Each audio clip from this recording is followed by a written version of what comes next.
Today is November 3rd, 2024, and welcome to the 413th episode of the So Videogames podcast.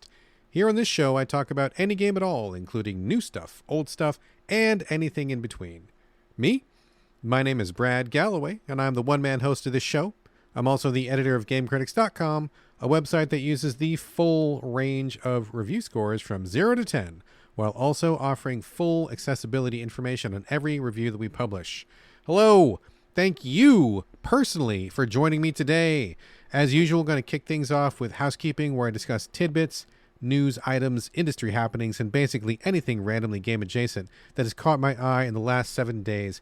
But before I get to that, oh boy, November 5th is coming up, and if you're in the United States, you know what that means. It's election day, and I don't think it's hyperbole to say that this is probably the most important election in my lifetime, and probably the most important election since I don't even know when, folks, like honestly. Kamala Harris or Donald Jessica Trump. And I'm not going to dwell long on this, but I will say it's causing me great anxiety, as it is with many of my friends, talking to friends who live in Canada. They're freaking the fuck out over there for a good reason. We're all freaking the fuck out over here. I have a lot of things to say, not going to say, but I will say that I am savoring the final 48 hours before Election Day, because no matter which way it goes, and holy shit, do I hope it goes one particular way, Harris, of course, whatever happens, it's going to be bad either way. It's going to be probably violent. It's probably going to be very chaotic. It's probably going to be very nerve-wracking and chaos-bringing. So, I'm just trying to take a deep breath here, center my chakras, and just kind of pull it all together, because there's a lot on the line right now. I will say, again, not going to get super deep in this. Harris was not my candidate, not the person I wanted to run. I'm doing one of those choices, voting for the lesser of two evils, right? She's not who I wanted, and I certainly didn't want Trump. I didn't want either one of these people to be the candidate, but here we are, and literally nothing I can say or do is going to change that reality. So you got to make a choice, and the choice is, for any sane thinking person, Harris. I don't see that there's any other logical choice unless you're like the craziest squirrel fucker on earth. So fingers crossed, folks. Let's see what happens. I would really, really like this to go the way that I want it to go, because I do not want the chaos. Oh Lord. Okay, enough of that. But if I do sound a little bit shaky, a little bit unsure of myself this show, that's probably what it is. Also, something else that is messing with my head: daylight motherfucking savings time. Fuck daylight savings time. I've heard lots of rationales for why it started. I've heard lots of rationale for why it's still here. But you know what? Just fuck it. Fuck it. I don't know if people in other countries do this, but I know that Arizona doesn't do it. And if Arizona cannot do it, the rest of us can also not do it either. This is the whole spring forward, fall back, change the time on your clocks an hour ahead, an hour behind. And just, I'm so done with it. It messed with our family when we had a small child. It messes with us now. And look, I'm going to protest, right? I am lucky enough to still work at home. My wife still works remote, and my son homeschools. So we don't need to be anywhere on any specific time, right? We don't need to fight, commuting traffic. We don't need to get to the office by 9 or something. And I'm eternally grateful for that, right? I'm thankful. I realize we've got privilege to be able to do this. So what we're going to do is nothing. I'm not going to, we are going to change the clocks just because I'll miss meetings and stuff, but I'm not going to get up an hour earlier or later or whatever. I'm going to get up at the exact same time I've been getting up, and I don't care what the clock says, but I'm not going to fuck my circadian rhythm just because of farmers 100 years ago or some shit like that. So we're going to just, keep getting up at the time we've been getting up. We're going to keep going to bed at the same time we've been going to bed, like biological time, not clock time. And fuck it. I'm not going to rearrange my whole life just for this whole thing. And it doesn't seem like that big a deal at first, 1 hour either way, but it messes with your sleep. It messes with your kids' sleep. Your whole schedule gets off. You just feel like the whole day is weird. And I'm just not going to fucking do it anymore. As long as I'm working at home, knock on wood, I'm not going to do this anymore. So not going to change my life. So fuck daylight savings time. And I've heard every year, some people say, oh, this is the year we're going to get rid of it. This is the year. This is the year. Well, fucking get rid of it already. I'm so sick of it. And if you don't do it in your country, good. I just don't see any fucking need for it whatsoever. So fuck daylight savings time. All right. That's it. Let's look at the housekeeping portion. I got to be honest with you. I had a couple bits of housekeeping, but looking at it now, I really don't think that anything is really worth talking about. There was like a bit that was about Ubisoft launched some fucking Web3 NFT game, and I was going to make fun of it, but I don't care anymore. And there was like the world's most expensive pre-order went up for like some fucking VR construction game, and the pre-order bonuses where it came with 2 full-size actual real-life backhoes, and you had to like pay for shipping yourself, and those things, I don't know, what do they weigh, like 300,000 pounds each or something crazy like that. So I mean, that was goofy, but I just don't care. I just don't care right now. We're going to skip that whole thing, and I just don't have anything else worthwhile in housekeeping this week. So we're going to just keep it on. Going down to questions, and we do actually have a question this week. First and only question comes from Ron, superfan Ron, and frequent commenter in the Discord. Ron says, hey, since you asked if viewers could think of anything ASO related that you haven't done, and I guess I asked this a few episodes ago, I believe you, Ron. Brad, have you ever signed or translated while in VR? Good question. No, I never have. I'm not in VR very often. Very seldom will you catch me in a VR helmet. And if I was to do I mean, it's theoretically possible if you had hand controls that were one-to-one with your hand motions and your finger motions, that might work. It wouldn't 100% work because, as far as I know, there's nothing that reads your facial expression to the degree that you would need it. So I guess you could do like a really, really, really rough approximation. It wouldn't be the same. I mean, it would kind of be like, I don't know, trying to talk to somebody through like underwater or something, or like, you know, or through a tube. Like you could hear them, but like it wouldn't be great. So you could do it theoretically, or at least get close. It wouldn't be perfect, but no, I've actually never done it. Just, is there even anything that tracks your hand and finger motions one-to-one? I don't know if there even is, and I don't think there's a facial expressions reader. So no, I haven't done it, but you could, I guess. If anybody wants to get on that, I suppose I'll give it a shot.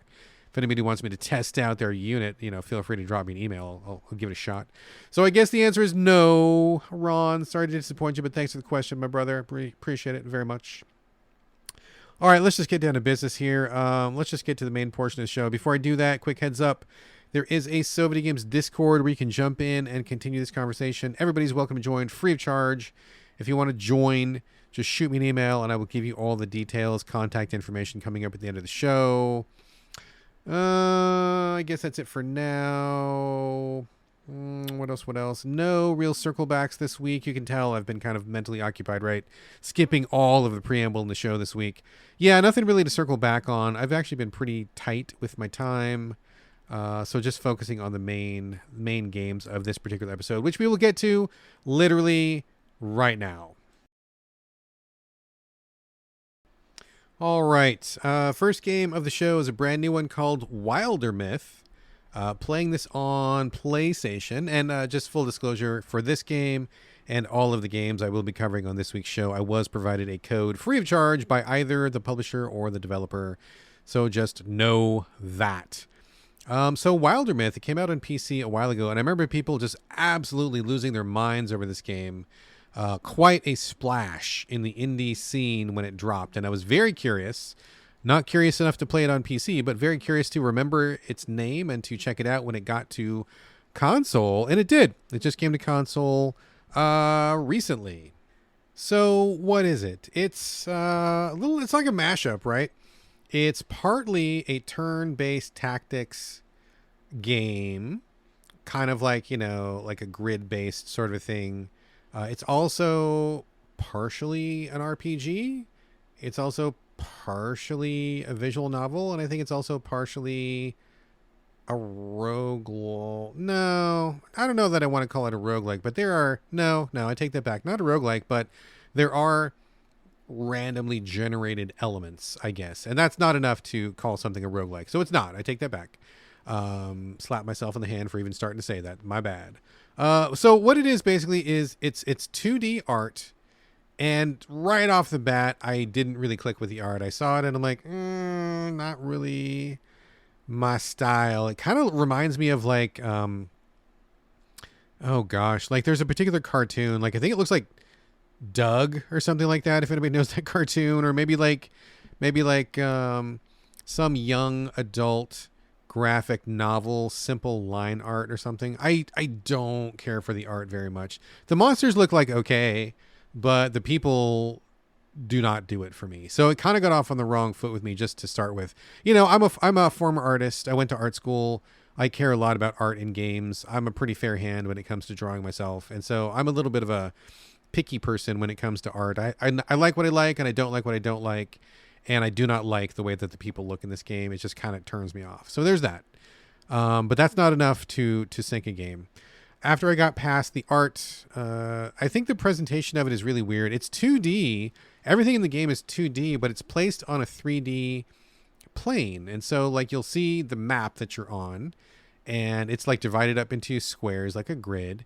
And then your character will be placed on the map, but they look like a paper cutout that is standing up on a map. And like all of the enemies are also paper cutouts that are also standing up on a map. They look flat.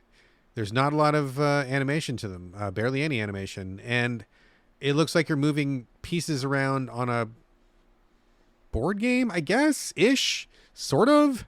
I don't like this presentation either, because I think if the camera was tilted a little bit more, you would see more of a view of the characters. It wouldn't be quite so tilted upwards. I think it's too much upwards, and you're kind of looking down on them. And because they are 2D flat, it looks like you're looking at pieces of paper, which is weird. If the camera was tilted to be more horizontal, I think that you would see more of the surface, the flat surface of the characters, and it would look a little bit more normal. So I think that's a problem. I think the other problem with the presentation is that your view of the field is often obstructed because your characters are thin and the other things on the map are also like pieces of paper. It looks very cluttered. Sometimes it's hard to tell exactly where things are. Sometimes things get in back of other things, and sometimes things are in front of other things, and you can't quite exactly see. I mean, it's never terrible. You're never like completely at a loss as to what's going on. It just looks very untidy. It looks sloppy. And when you're doing a turn-based tactics game like this, it's all about precision. You want to know exactly where something is. You want to know exactly how many squares away it is. You want to know exactly where it's sitting. And I don't think that it clears the bar in terms of visual presentation. Does not quite work for me. I don't like having my view of things on the board blocked by scenery. In terms of the combat, the turn-based combat, when I started off, you can choose 3 characters and you can randomize them a bit, randomize what they look like. I think you can change their classes, I believe. I kind of just took the stock, whatever it was that they rolled for me. I just accepted what was put in front of me and went with it. I had like a warrior, archer, and I eventually picked up a mage. I mean, the most basic classes, although I will say, let me take that back. The mage is not basic. The mage is different and unusual because they're not called a mage. They're called something else. And the thing that they do is kind of weird. It's like they connect their spirit to objects in the environment, like a chair, a bush, a rock, log, armoire, bed, whatever. Like if there's anything in the environment, they will send like a line of spirit energy out to it and connect to it. And then that object will have like a property. Like if you connect up to a bush, that bush, when you activate it, will send out like tendrils and grab an enemy. Like it'll do like 5 points of damage plus immobilize them because it's wrapped up in the vines. Okay, that's cool. Or if you go to a bookshelf and connect up to it with a bookshelf, it'll like spit books out and that'll cause like 10 damage or something like that. So, okay, so that's kind of unusual and that's kind of interesting because you're kind of always looking around the environment for what can I connect to and what might these things do. Might it be a defense? Might it be an offense? Okay, so that one's all right. That one's all right. The other two, the archer and the warrior, just like real bog standard, straightforward stuff. And the combat is just like if you asked me to give you the most basic turn-based combat, this is what it would be. It's just like, the attacker attacks, the archer shoots a bow. There are some like level ups and stuff and all that, but like they're not really anything that's nothing that's exciting, right? Nothing nearly as exciting as the mage person. But so you got those elements, right? So you see those, and the other element of this game is the storytelling, where you start with 3 characters or 2 characters. You pick up a third one soon, And then at the beginning, it'll say like, "Oh, you go to meet this person, your person A. You go to meet person B, and you'll have like 3 choices at the bottom of the screen. And the first one will be, oh, fuck that guy, and it'll say your enemies. And the next one will be, oh, I hope he's okay, and it'll say your friends. And the third one will say, I can't wait to get there, and your romantic partners. And so you get to choose what your relationship is, and then that kind of defines what happens. And basically every choice is kind of like that. You get like 3 choices whenever you hit a branch in the storyline, and it'll say, something like, we fought, or we argued, or we talked it out, or we went our separate ways, or like whatever, like some basic thing that comes up. These are like the randomly generated parts. And I guess the idea here is to give you like a new story every time. And I guess you never know what's going on, and to get you to get some replay value out of this. And I guess it's an okay idea, but honestly, I haven't really had a lot of good positive experience with randomly generated storytelling anywhere. And I think this is just one more example of that, because I didn't really feel attached to any of my characters. I just was like selecting choices, and I didn't really care who they were at the beginning, and I didn't really care about them as things went on, and I didn't feel much attachment to them. And it kind of just felt like I was picking things and it didn't really matter. So I was not really bought into these things. Now, I have not heard this. I mean, I have not seen this myself, but I have talked to somebody who played this as well, and they're like, oh yeah, you'll see like story beats repeat and stuff. And so I guess there's not enough in here that you will not see the same repeats, for a while. I mean, my friend who was talking about it said they got repeated events like on the very second time they played through the game. So not a great look. I didn't see that myself again, just kind of relaying secondhand information there, but I can see how that would happen. But then like the combat and the general gameplay falls into a pattern pretty quickly, and I wasn't really a fan. So the rhythm of the game is basically do a story scene, make your choice out of the 3 choices, and then you're on a map, and you can choose to go to any of the sections of the map. You get to the map, you fight a turn-based battle. After you fight the turn-based battle, you get a little story scene, and then you go back and do another turn-based battle, and then you go back and do another story scene. And every time you finish a battle, the enemies get a little bit harder. It'll say something like, oh, the enemies have got stronger. And so maybe you fought like a wild boar in the first map, and then the next one is like spiky wild boar, and then the third one is like angry spiky wild boar, along those lines. But like it didn't really change that much. The combat still was pretty flat and pretty predictable, and the whole game just got very rote very quickly. And because it appeared to be made up of pieces, like, everything's got to be modular here, because the story's got to be modular, the maps have to be modular, the characters have to be modular, because it's all got to be able to be shaken up and tossed in a specific way so that you can mix and match things. It kind of just makes everything feel very lightweight and generic, and I just did not feel engaged with any part of it. Didn't care for the art, didn't care for the storytelling, didn't care for the characters, didn't care for the combat. I just don't know that this basic premise is really a good one. I think the best storytelling is crafted by a writer who's got a beginning, middle, and an end, and they've got specific beats they want to hit.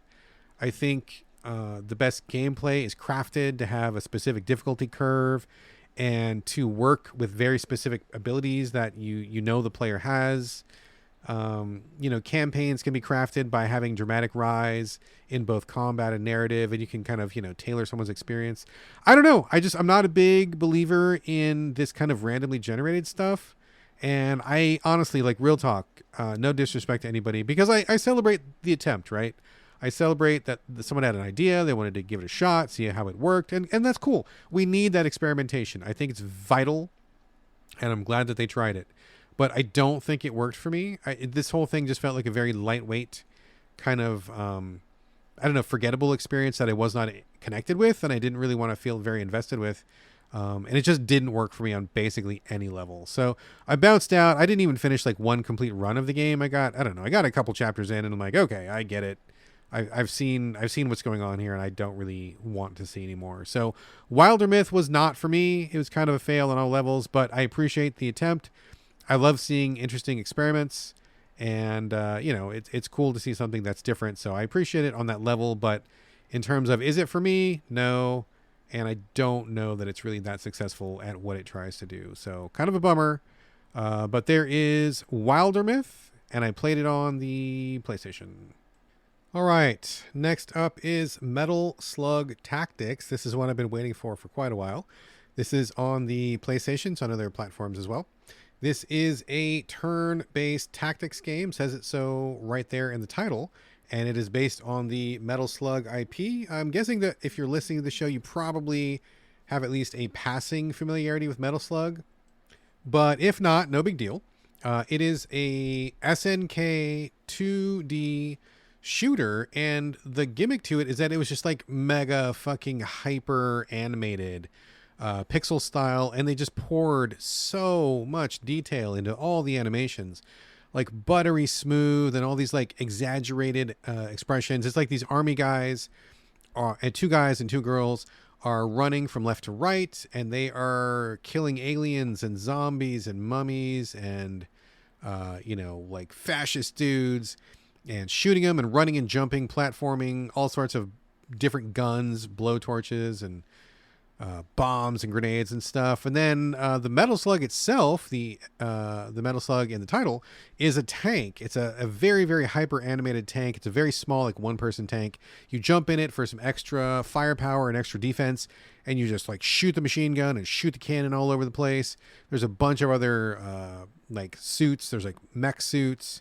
There are boats. There's like I think a flight pod or something like that. There's like a bunch of stuff that you can get. And Metal Slug has spun out into a series of 2D shooters. I think there's at least like 6 of them, if not more.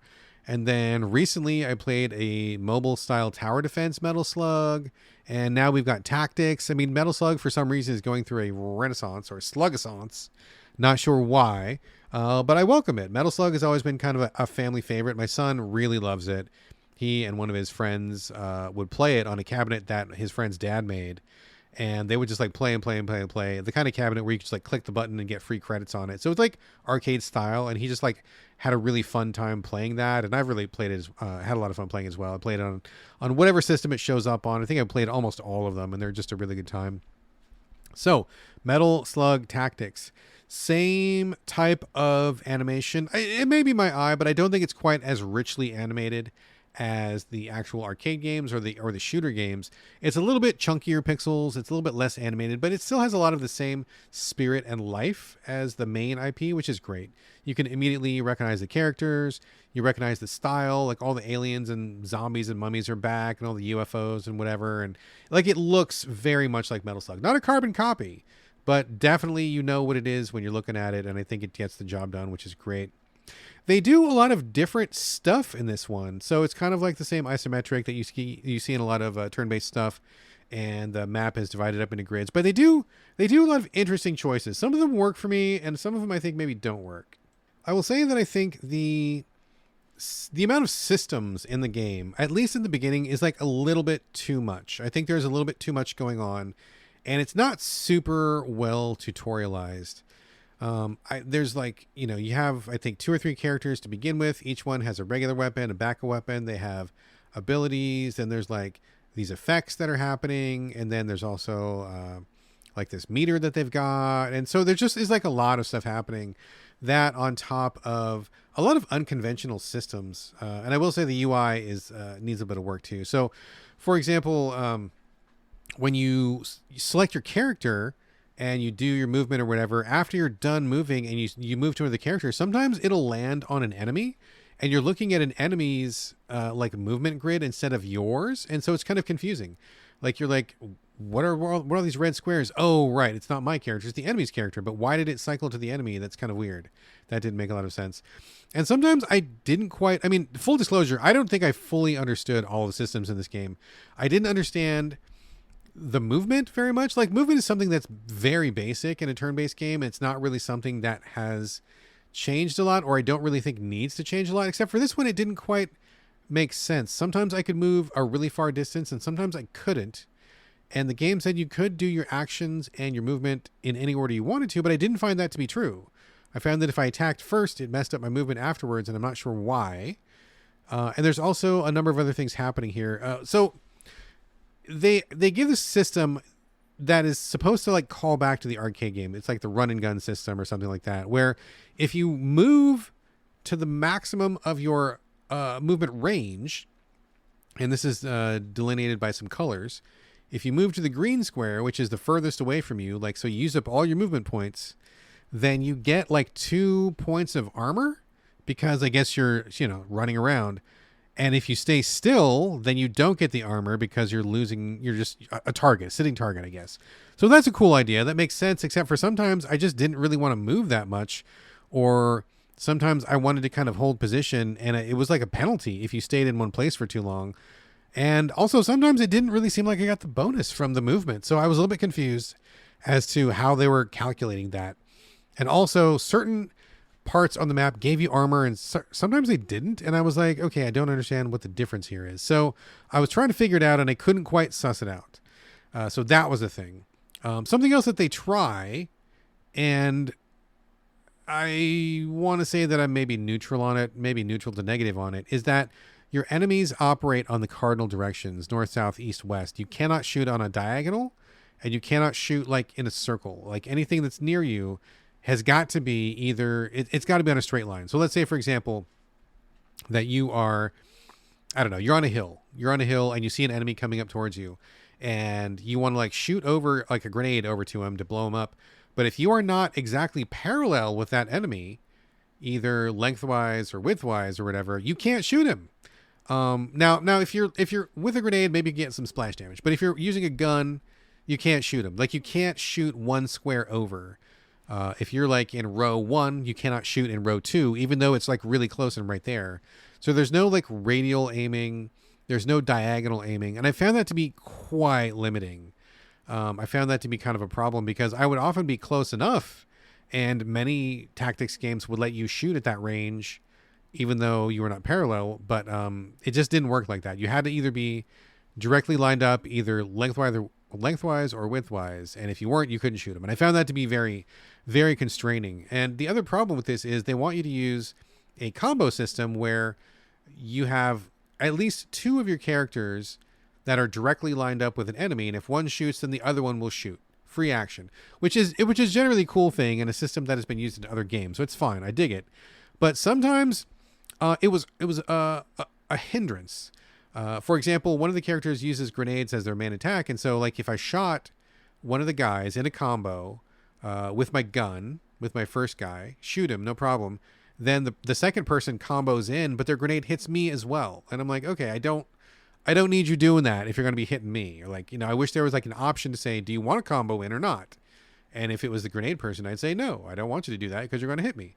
So there were some negatives to that, which I thought were difficult to deal with. And I also felt kind of constricted with the way that you had to aim, like no diagonal, no circle aiming. I didn't care for that very much. But I appreciate, again, kind of like with Wildermyth, I appreciate they're trying something different. And I do think the movement system has a lot of potential. I think they just need to clarify it a little bit.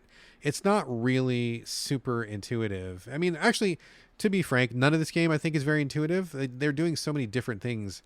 There's a lot to adapt to. But there are some really cool things, though. I think that the way that the map works is pretty nice. So, like, you go into a map, you will see your targets. And usually the ones I've played so far are like, kill 4 of this specific person, and then you'll see them on the map. They'll be very clearly highlighted. Once you clear that person, like the mission is over. So that's great. You don't need to like clear every single map, which I think is a big bonus. I think that's fine. There are certain maps where you need to get to an exit point, and when you get to that exit point, like let's say you're crossing a field and there's like 20 enemies and you don't think you can take them all, but all you really got to do is get to the other end of the field.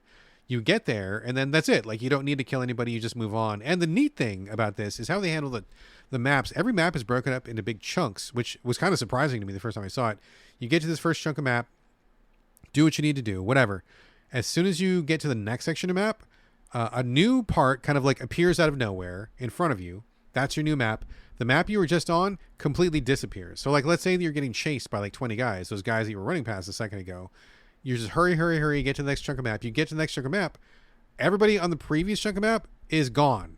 You don't have to worry about them. They're not going to come attack you from the back. You're not going to get stuck in a pincer movement. You are just protected because that map is just fucking disappeared. So I think that's pretty cool, actually. I like the way that the modular map works. I think that's very nice. And there's lots of options in this game, which is also cool. If you like to customize, there's lots of stuff to unlock for each character. Lots of perks, lots of different abilities. So you can tinker and do that sort of thing. And if you don't finish a map, I believe you still get some experience, which helps.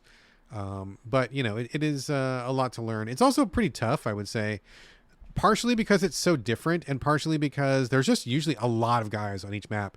You have to really practice and really come to grips with the systems. It's not super beginner friendly. And I noticed that when I was going through this game, I would pretty much fail the map every single time on the first try. I would usually defeat the map on the second or the third try once I knew where the guys were, once I knew how the map flowed, once I kind of knew what was going to happen, then I was able to do it. But it was pretty rare that I would beat a map on the first try. So it is pretty stiff challenge and a lot to grapple with. It doesn't work the way that you think it might work, which is not inherently wrong or bad. It's just different. But you do have to kind of wrap your brain around it. One other thing that I will say I didn't quite care for was that as a map goes on, you will constantly get ads all the time, which I'm not a huge fan of. Like when we're doing strategy, I like to know what I'm dealing with, what the forces are. And I get that there's going to be reinforcements every once in a while, which is fine.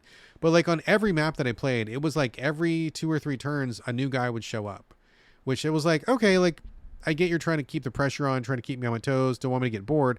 But also I want to get the feeling of like, I'm winning this map, I'm clearing this map, I'm getting the upper hand here, my tactics are working.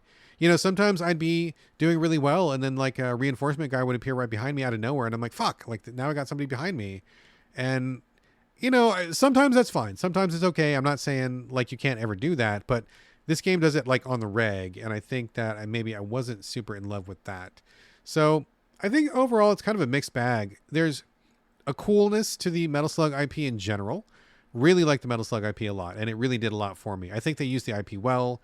The graphics, the style, the callbacks, I think it's all really well done. The people making this game clearly know Metal Slug very well, and I think that's neat. It looks very cool, and if you're a Metal Slug fan, you'll feel right at home. I do appreciate that they are trying new things. A lot of this, almost every system in this game has some kind of new spin to it, so you certainly can't accuse the developers of resting on, you know, the genre laurels, right? It's not just a carbon copy of XCOM. It's not just a carbon copy of like any of the turn-based tactics games that are out there. It does its own thing in almost every single respect, but at the same time, I think there's almost too much going on, and so it's a little bit tough to come to grips with. You really got to sit down and just like look at things and read things, and they give you a lot of tooltips and all that, which is great, but it's still just like a lot to take in. In terms of bugs, it's a little bit buggy right now. I did have some glitches where like I couldn't progress a few times, and sometimes the UI will have some pop-ups like tooltips, and the tooltips wouldn't go away, and I couldn't see what was behind the tooltips, and usually it was an enemy. So it wasn't a huge problem. I would just like leave the map and come back and be fine, but it did seem to have a few little hiccups here and there, so maybe it needs some polish. You know, some windows not going away. Sometimes I would try to click to move a guy, and the guy wouldn't move for some reason, and I couldn't figure it out. I would just leave the map and come back, and then it worked. And so it's slightly buggy. I think it might need a patch or two, but overall, if you are a turn-based tactics fan, it's worth a look just because it's so different. And also, if you like Metal Slug, I mean, that's a big plus. I mean, check it out because it's a really great use of the IP. So interesting, very interesting. I think it's not what you expect in any respect. But I don't know. I'm still kind of chewing on this one. I can't say it's a big win. I do like it, but I'm still kind of learning it, and I don't know. It's kind of slow going because it is pretty tough. So there you go. Metal Slug Tactics, playing it on the PlayStation. And let's see. Up next is Kong Survivor Instinct. Now, I've seen some people kind of trash talking this one, and in fact, I think it was brought to my attention initially after I heard the negative buzz by my son, who had been watching this on YouTube. I'm not sure which YouTuber it was, but he was watching a video, and the video was basically making fun of the game, and they were like, oh, this game is the worst. Oh, look how bad this game is. And so he was watching it for lols or whatever, and he called me over after a few minutes. He's like, oh, Dad, check this out. And he didn't seem like he was making fun of it. He was like, this actually doesn't look that bad. And I looked at it and sat down with him to watch the video. And I'm like, you know, this actually doesn't look that bad. As a matter of fact, it looks pretty good, actually. So before going further, let me just clarify. I know there was a recent Kong game that was like, you played as Kong and you ran around and like punched guys and that kind of thing. This is not that game. This is a completely different game. This is Kong Survivor Instinct, and in this game, it is a 2D. Yeah, 2D. I was going to say 2.5, but mostly a 2D platforming experience, action slash platforming experience. Very similar to something like Out of This World or Flashback, if you're old enough to know those. Or Deadlight is another recent one that was like this that I thought was actually quite good and didn't get the attention it deserved. But basically, this is set in the Monsterverse, the connected cinematic universe where they're trying to reestablish King Kong and Godzilla and whatever else in the same universe. So in this game, you play a human being, a small human who lives in a world where these giant titans or kaijus are running around, and something happens and Kong comes to his town and starts wrecking shit. And so his daughter is trapped in the city where Kong is rampaging, and he's like out in the suburbs or something. And so he's like, oh shit, I need to get my daughter. Communication goes down, phones go down, highways are blocked. And so he hops in this Jeep and he just drives into town to try to locate her. He's trying to get to her last known location, which is like I don't know, school or her apartment or something. I don't know what it was. It doesn't matter. So basically, you drive into the city and then you lose your car, something happens, and you just have to go on foot. And so each set of levels is you going side to side in 2D, trying to navigate locked doors, multiple levels, like you're climbing on boxes, you're jumping up balconies, you're going inside buildings, going up and down buildings. And while this is all happening, well, there's a couple different things happening. Number one, a ridiculous amount of plaster falls from roofs. And so that's one thing I think this game gets wrong, is like as you're looking around, every 5 seconds a piece of plaster falls from roof and like tries to hit you in the head, which is pretty goofy. I wouldn't mind if it was like specific places, but it's like a constant danger. It's the thing that hits me the most out of everything in the game, because I'm just not always on guard for plaster from the ceiling, but it's a very small point. Beyond that, you'll find looters who are ravaging the city, and also some other various bad guys who are working for the guy who's behind the nefarious events that have pissed Kong off. And so you'll find these people show up, and you'll do some combat with them. And then beyond that, you have a little device that will, I don't know, like it records sound waves or something. And every so often, you will have to call Kong over. Now, this whole time, you're seeing King Kong in the background, like ravaging the city, and he's huge. He's enormous. The sense of scale is really fun. So you'll see Kong off in the distance, throwing a train or punching a building or something, and you're like, oh man, he's wrecking stuff pretty good over there. And then sometimes he'll show up and go after you, and at that point, you have to like run away from him. For example, one of the first chase sequences is you're inside a building and Kong's outside the building looking in, and so you'll have to like hide, behind a pillar or something, or get down where he can't see you. And you see his giant like eyeballs in the window, and he'll be looking around for you. And if he spots you, then his fist comes through and you're dead. But if he doesn't see you, you can like sneak from cover to cover and try to get back out of the building. So that's pretty exciting.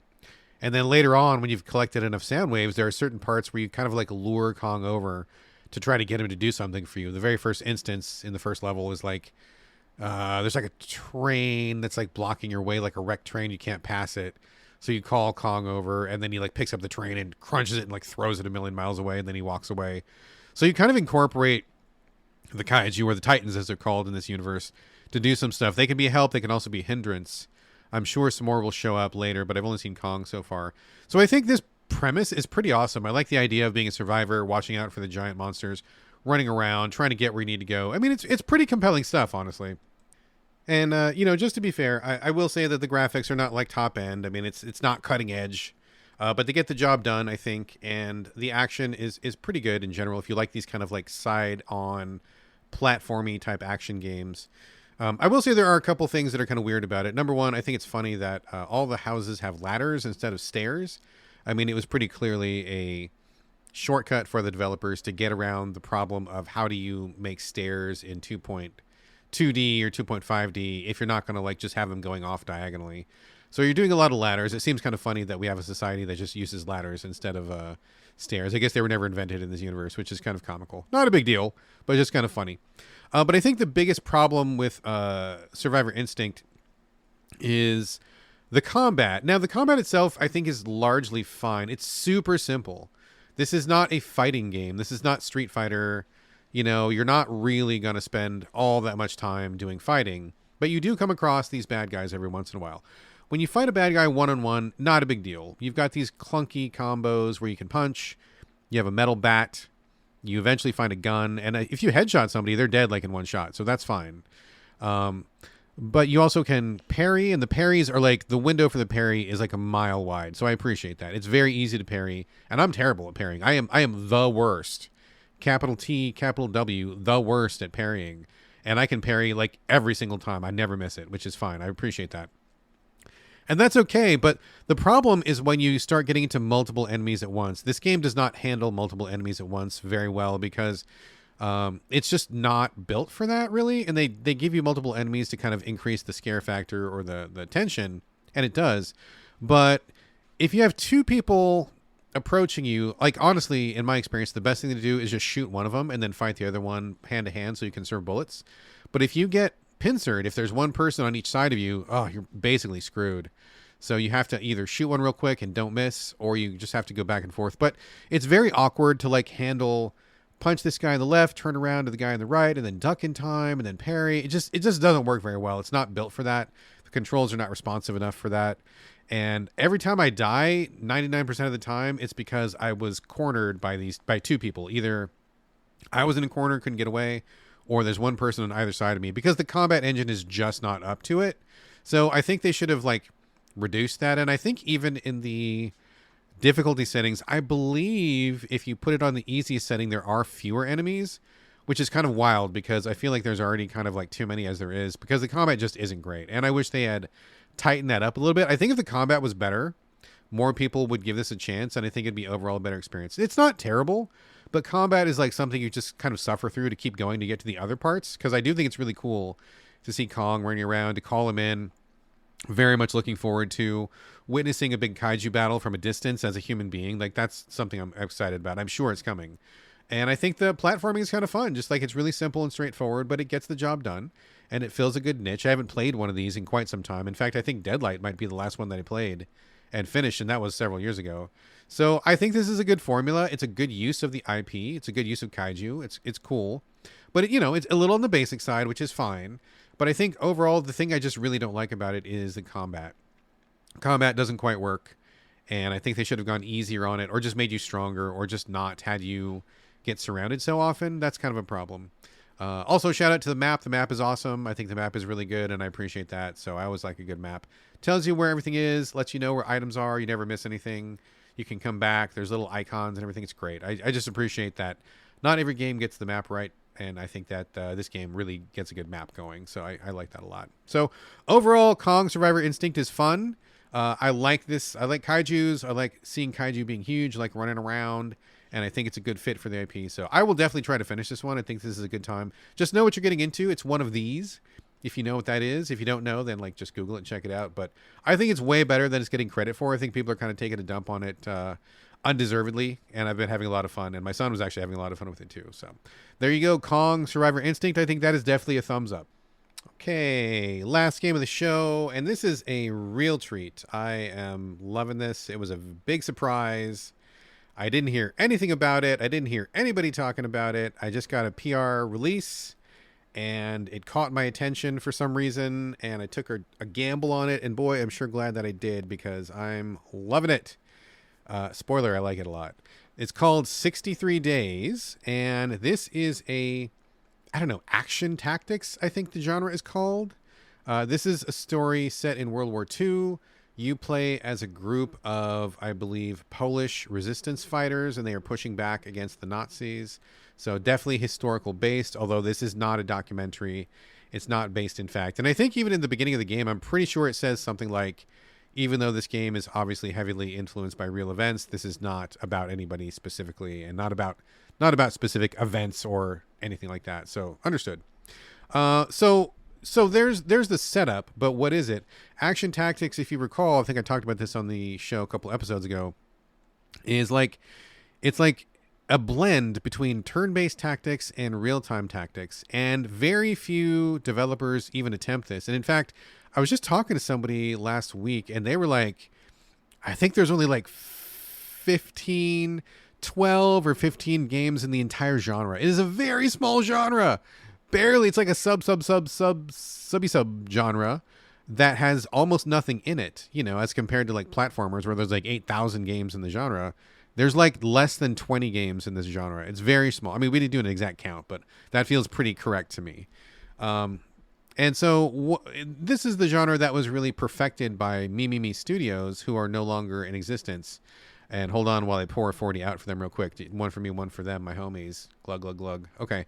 So, you know, the let's see, Shadow Gambit, Shadow Tactics, and Desperados 3 are all what I consider to be the absolute pinnacle of the action tactics genre, the best of the best, right? Like, I don't think anybody's done it as better, or no one's done it as better. No one's done it as good as they have. No one has done it better.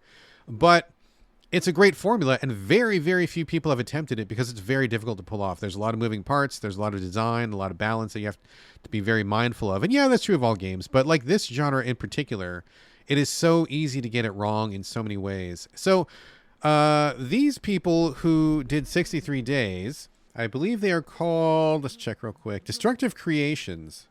And looking at their gameography, I have played a couple of their games before.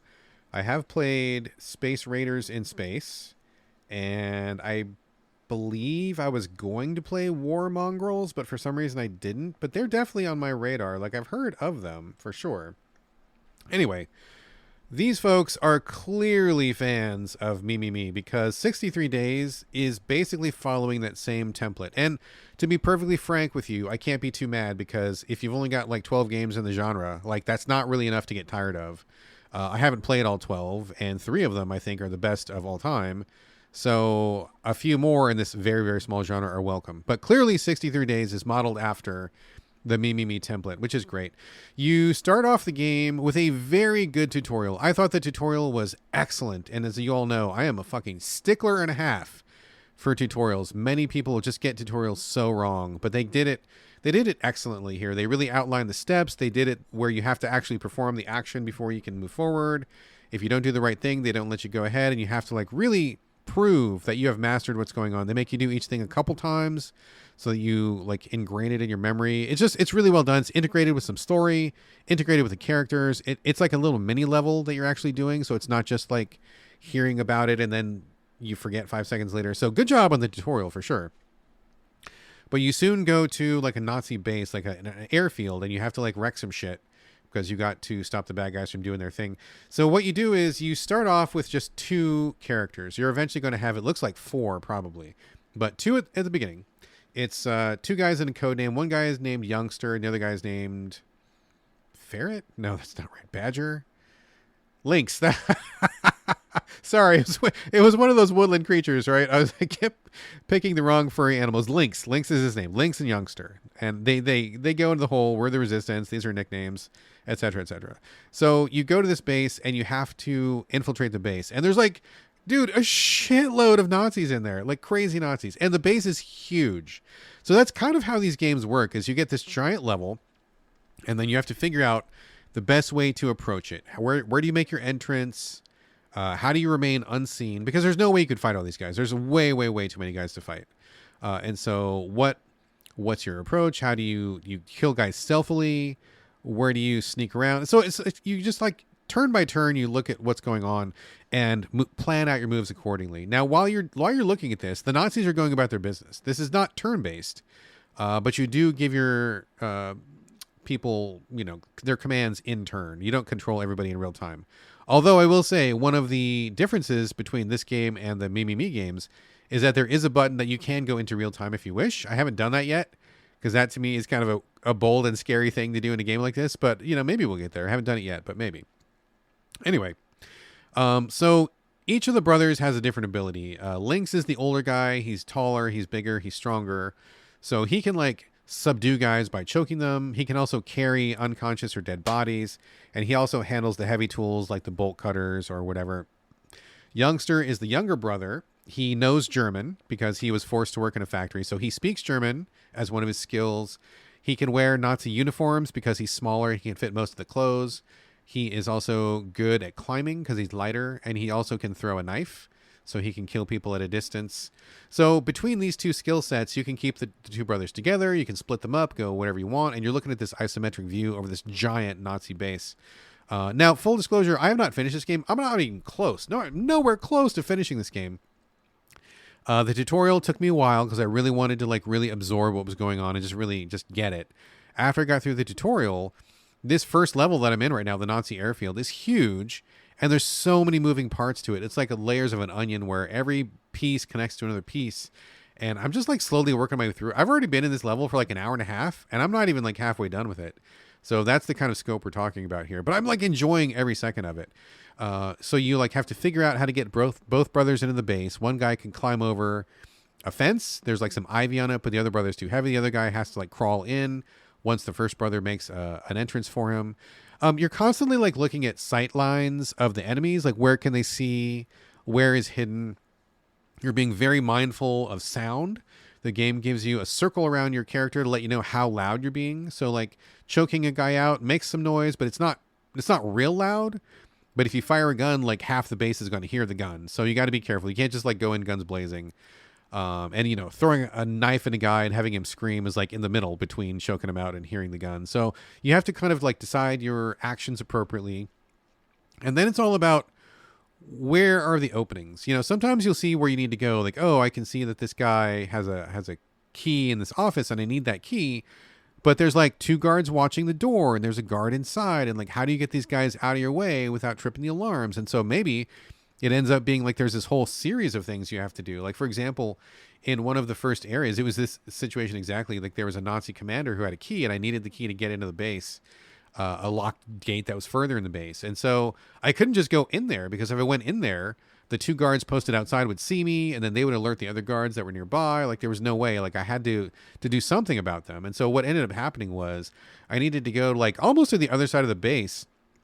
I kept having to find who was watching who was guarding who, and to find the one guy that was unguarded. And once I found that guy was unguarded, I took him out, which meant he stopped watching the other guy. And then once that path was clear, I went over there, you know, knifed him. And then it was kind of this long chain of events where I just kept removing the levels of cover. And then once I had gotten through 3 or 4 different guards, the Nazi who was inside the office with the key was unguarded from the outside, which meant I could make my way in and I could be a little bit louder.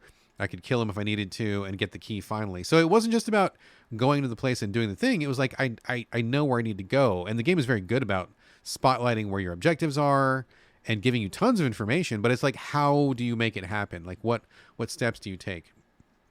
So I think that's really good. I like that quite a bit. Very satisfying when I finally got that key because I had worked so hard to get it and it all came together. Now, the other part where this game is very much like me. And one thing I need to clarify is I'm not quite sure how the quick save works. This is a game where you need to quick save like every 5 seconds because it's really touchy. There's sometimes you just misjudge something by a couple pixels. Like you think you're in the clear, but then the guard turns just like 1 pixel further and then he sees you when you thought you were going to be unseen. Or maybe you go to grab a guy to choke him out and he is facing just slightly the wrong way. And so you bump him before you grab him and then he like sets off the alarm. So little things like that can happen. And sometimes they're quite touchy. Sometimes you think you're safe and you're not. And sometimes you think you should have made it, but you didn't. And so the game encourages you to save a lot. And I think there's got to be a quick save somewhere. I haven't figured it out. I've been going into the menu to save, which is probably not correct. I think that you should probably hit the touchpad and that probably saves, but I haven't tested it quite yet. But regardless, this is absolutely one of those games where you have a theory, you have a plan, you think you know what to do, and not only is it about what to do, but also can you pull it off? Can you make it happen? You can do it by hand manually and try to do it that way, but there's also another place where this game takes a cue from Me. And this is one of the things that Me pioneered. They called it something different in each game, but basically you look at your team, you put the game into pause, and then you can assign each person a specific duty. And then once you come out of pause, you have them all execute the duty at the exact same time. So what I mean is this, is like, for example, in the first level, there's a guy in a watchtower. I can't kill him because he's too high up, but I need to distract him. And at the same time, I need to have somebody else sneak past the part where he would be looking to get into like a shadowy area. So you got to do these things at the same time. Like it doesn't work to do one at a time because the timing just doesn't happen right. So what you do is you go into the pause, You have youngster who can throw a rock to distract somebody. You walk over like underneath the tower. And while you're doing pause, you take as much time as you need. You're like, okay, I want you to throw this rock, hit it on the east wall. When the guard hears it, he's going to turn east, and that means he's going to look away. And that means I can sneak my other guy in. And that has to happen at the same time. So then you let go of youngster, you go over to Lynx while still paused and say, okay, as soon as that rock hits, you start running. And then these things happen at the same time and you make it through. So you program basically both characters, go out of pause, and whenever the time is right, you hit the button and they both do their thing at the exact same time. So you could theoretically do 4 actions at the same time with 4 different characters. Not like by hand, but you've programmed the game to do it all for you. That was a system that was brilliantly done in all of the Me games, and I think that 63 Days is really smart to steal that system. So I feel like this is a spiritual successor to the work that Me pioneered, but since they are no longer a studio, and since those people are gone, I mean, I have to wonder, maybe some of the people from Me went over to work at Destructive Creations. Who knows? I don't know. I don't know exactly the people who are working on this, but it is exactly that same kind of game. Same vibe, huge, massive, detailed levels, very intricate plotting, loads of actions, like lots of sneakiness to be done, lots of stealth happening. It's just really fucking great. If you like the active tactics genre, and like I said, there's only like 12 or 15 games in the genre, you don't have much to choose from, first off, but that said, this game is excellent. It really understands what to do and how to do it. And so far, I've just been really, really pleased with it. I didn't think we were going to get any more games like this for quite some time, but this one really does a great job in bringing this whole thing to the front. I think the World War II setting is perfect for it. I like the characters so far. Like, they've got a lot of personality. They got a brotherly banter. They talk sometimes, and it just feels very personable. And just everything about this game is really popping for me. I am curious to see how the difficulty goes over time, because these games can be notoriously difficult. And hopefully it's not going to be buggy or anything. It has not been buggy so far. I've had just a couple of times where I think the action that I planned was just so finicky. I couldn't quite get it right, and I had to do it 3 or 4 or 5 times. But I mean, that's pretty much par for the course. These games are so small and so detailed and so intricate. It's easy to get little things like that to be bumpy sometimes. But it smoothed out before long, and I got back on track. And I'm just loving this. Like I said, I haven't even finished the first level yet. I've spent about an hour and a half on it, and I'm still just like slowly chewing my way through it. But it's just been very delicious so far. Really like it. Huge thumbs up. And I think this game needs way more attention. If you like the active tactics, if you like Shadow Tactics, Shadow Gambit, Desperados 3, anything like that, Commandos even, this is something that you cannot let slip off your radar. Definitely check it out. This game needs way more attention. 63 Days so far is a huge, huge, huge thumbs up. All right, there we go, folks. The game portion of the show is officially done, but like many people, I do spend a few minutes a week in front of screens that don't have menus or life bars. That's right, it's time for the TV and movie roundup, and I do have some random stuff for you today here.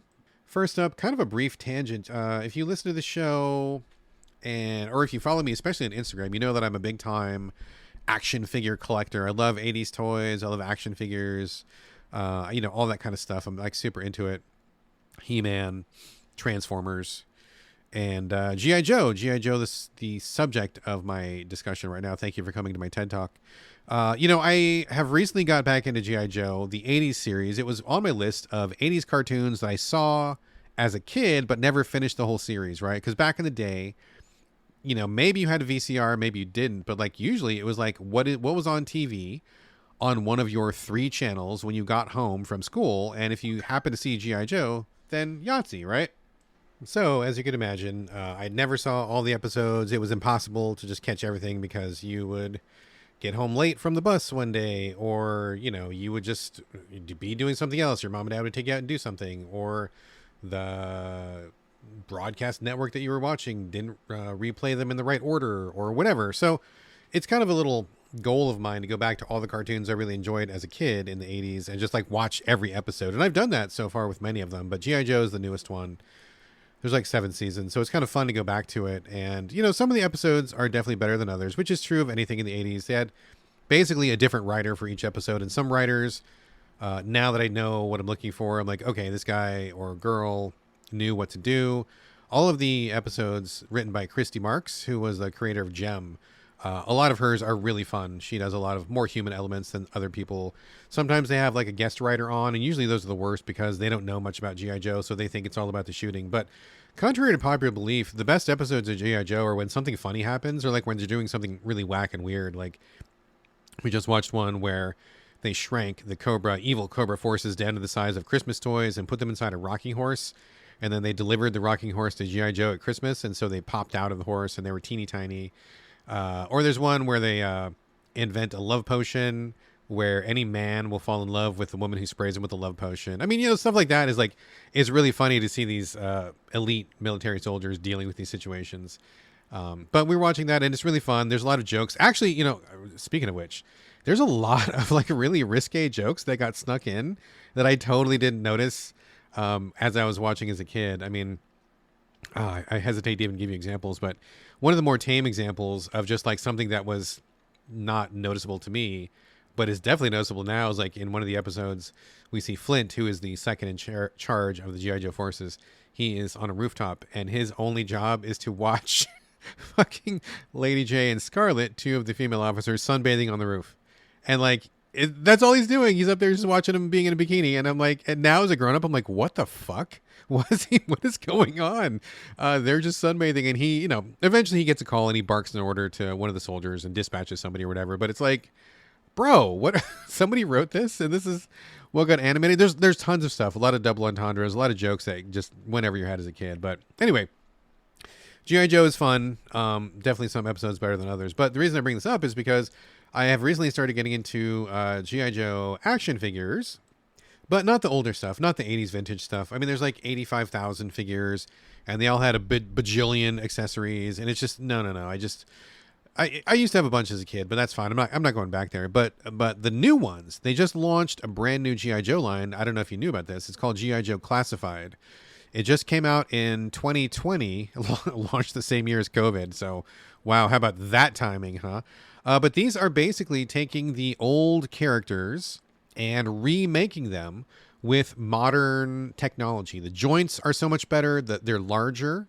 The original figures, I think, were 3.5 inch. These are 6 inch. Way more detail. And they're like updating them for modern times. Like, more realistic face sculpts. They still come with tons of accessories, but the accessories are amazing. Like the clips like actually fit into the guns. The knives actually fit into the knife sheaths. If you have a bow and arrow, usually one of the arrows can come out and fit on the bow.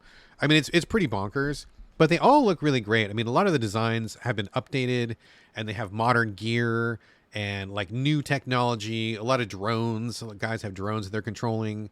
It just looks really cool. It looks like how you remember those figures looking back in the day, but now they actually look like that. And the posability is off the hook for some of these. They have like these double jointed elbows and wrists and rib bending and necks and heads and everything. Like you can totally get them in like all kinds of crazy action poses. So just wanted to bring this to your attention. I knew of them kind of a little bit, but they just weren't really on my radar until recently. And once I got my hands on one, I figured I'd buy one just to see what it was all about. And I'm like, oh shit, these are actually quite cool. Like the quality is really good. And the price point for most of them is really affordable. I think most of them are like between $15, $20 each, which is, pretty baseline for an action figure these days. But the quality is just great, and they're looking really nice. So check those out. Wanted to let you know, if you're a fellow action figure collector and you haven't gotten any G.I. Joe Classified, they're pretty cool, and it's been a lot of fun to get these figures, then go back and watch the 80s series. And honestly, I'm just like laughing at a lot of these. Me and the wife will sit down, and we'll just like, MST3K our way through some of this stuff and just cracking jokes, and it's been a good time. So thumbs up to G.I. Joe in the 80s, and also G.I. Joe Classified, the action figures, which are fucking rad. Also, shout out to Only Murders in the Building, starring Selena Gomez, Steve Martin, and Martin Short. They just wrapped season 4, and I'm honestly surprised. I think the original plan was to do one season and bounce, but it was such a big hit, and people really liked the characters so much, they just kept doing it. I don't know if season 4 is the last one. I know that Steve Martin said he was going to retire after season 4, but they left it on a cliffhanger again, and it's like, I still feel like I'd be happy watching another season of these folks. I mean, these are like two absolute comedic masters, just enjoying themselves on camera. And Selena Gomez actually brings a great element to it too. Supporting cast is wonderful. A lot of like really big stars show up. I think in this season, I think Ron Howard showed up, and a couple other like really big people were there as well. So Only Murders in the Building is great. I don't know if you've seen it yet. If you haven't seen it yet, give it a shot. Definitely worth your time. Very funny if you like Steve Martin or Martin Short. Good stuff. Moving over to the TV section, or no, the movie section of things. A thought that occurred to me a while ago was, if you're old enough to remember video stores, Blockbuster, Sunset Video, Suncoast, even any of those, where like you would go in and like buy a VHS tape or rent a VHS tape or something like that, or laserdisc, I guess, if you were in a really fancy part of town. You might have the recollection of going into a video store and seeing all of the video cases out on the shelf, and then you can pick them up and look at them, read the back of the case and stuff like that.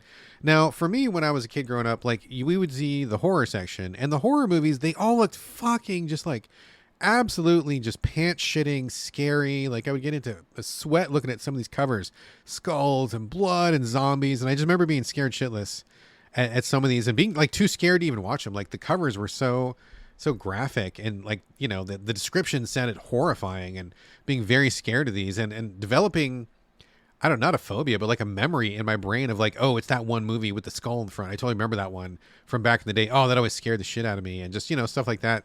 And it's funny that now that I'm a grown up, I've actually gone back to track down some of those movies that I was like scared of as a kid, and I've watched a lot of them now, and oh my gosh, some of them are just so bland and dull and milquetoast and boring. And it's funny that those covers went so hard, but when you actually watch the film, like it's almost never as hard as the cover went. So just kind of a little observation I had. Maybe if you're an old guy like me, you'll remember those days and it might mean something to you.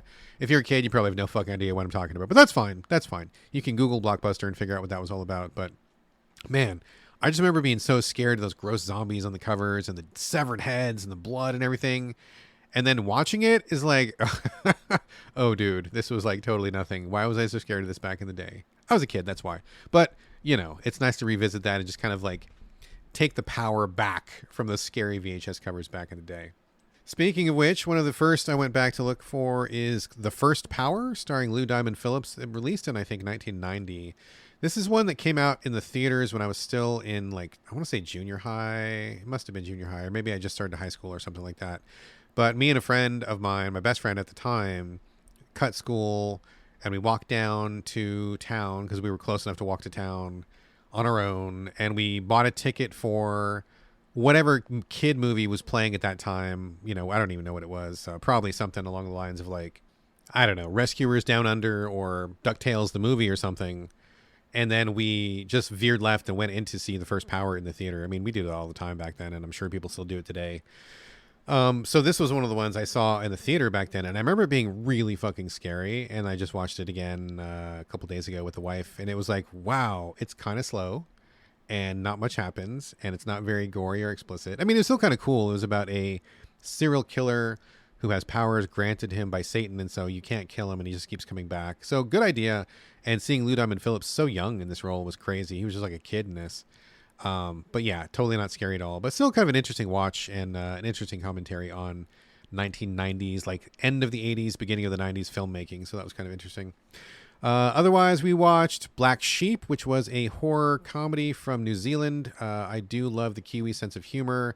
This one was about genetic experimentation on sheep in New Zealand on a farm, because there's lots of sheep in New Zealand. I think there's more sheep than people, honestly.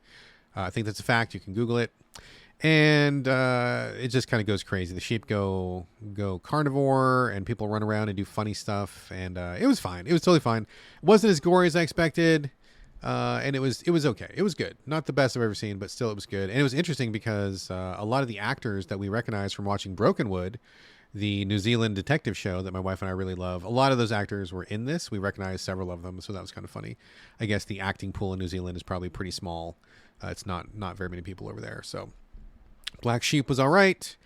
We ended up watching Transformers 1, the brand new kind of reboot of the whole Transformers mythos. It just came out in theaters a while ago, and it's just now available for download. And I gotta say, it was way better than I thought it was going to be. Honestly, I was ready for it to suck. I was ready for hot garbage, because the trailers are all very quippy and jokey, and the redesigns of the Transformers look like it was like Transformers by way of Pixar.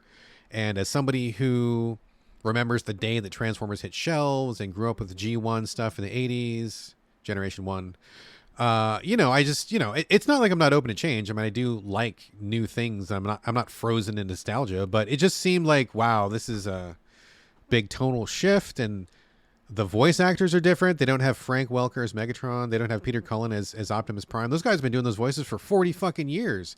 They are the definition of iconic. And it was just seemed weird that those voices weren't going to be there. But I tried to go into it just to see what it was about. And oh my God, dude, it was great. It was fucking great. I was like beside myself with how great it was. They took a lot of familiar elements that Transformers fans will know, but they kind of remixed them all and kind of tried to incorporate a lot of stuff that was from different eras and different mythos, try to like just recombine it all into one new mythology. And I think they did a great job. Quintessons were in there. They worked in the Quintessons. They worked in the Primes. They worked in Primus. And if Primus is in there, then, Unicron's going to be in there. All that kind of stuff. But what I really appreciated was Megatron. I think Megatron really stole the show for me because I think he was voiced by Brian Tyree Henry, and I was again not sold on the voice because Frank Welker is fucking, he is Megatron, man. Like who else could be Megatron? No one can be Megatron except for Frank Welker. But anyway, he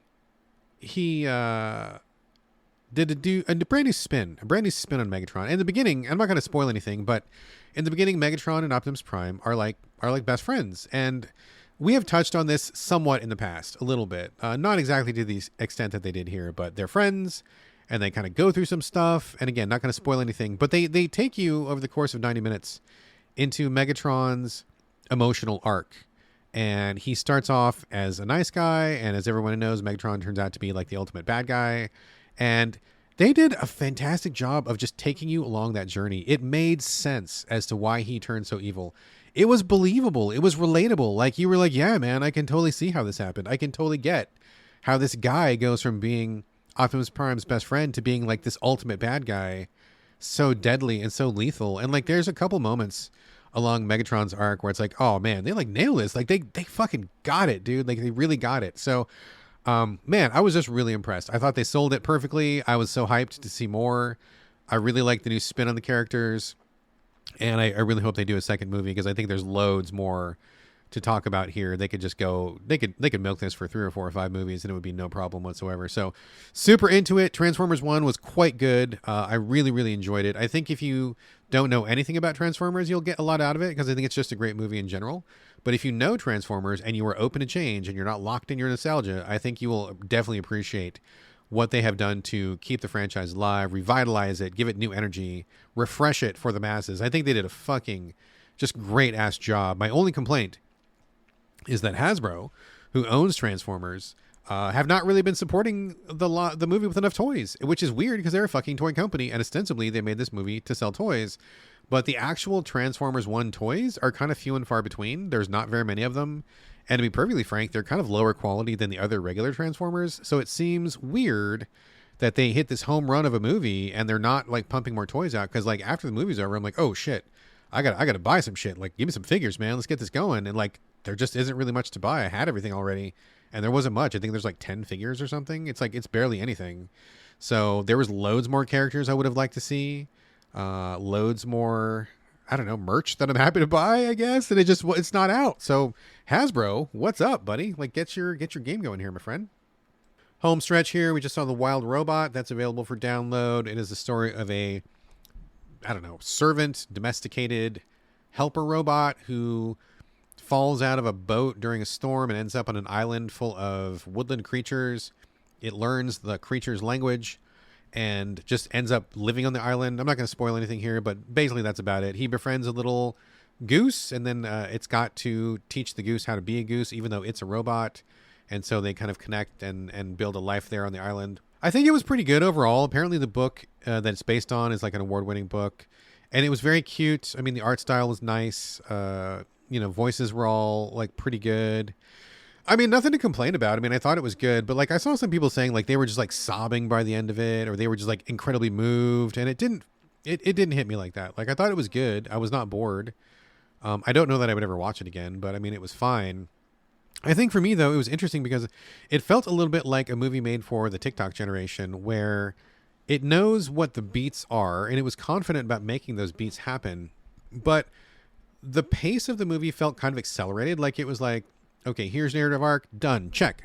Next narrative arc, check, done. Like it was kind of just like very methodically hitting them all at a very rapid pace. And there was many times when I kind of wished they would just hang on a moment a little bit longer to kind of give it a little bit more poignancy. And there are some times when the characters were saying something that I didn't feel exactly was earned or illustrated enough, where it made sense. Like there was no holes or anything.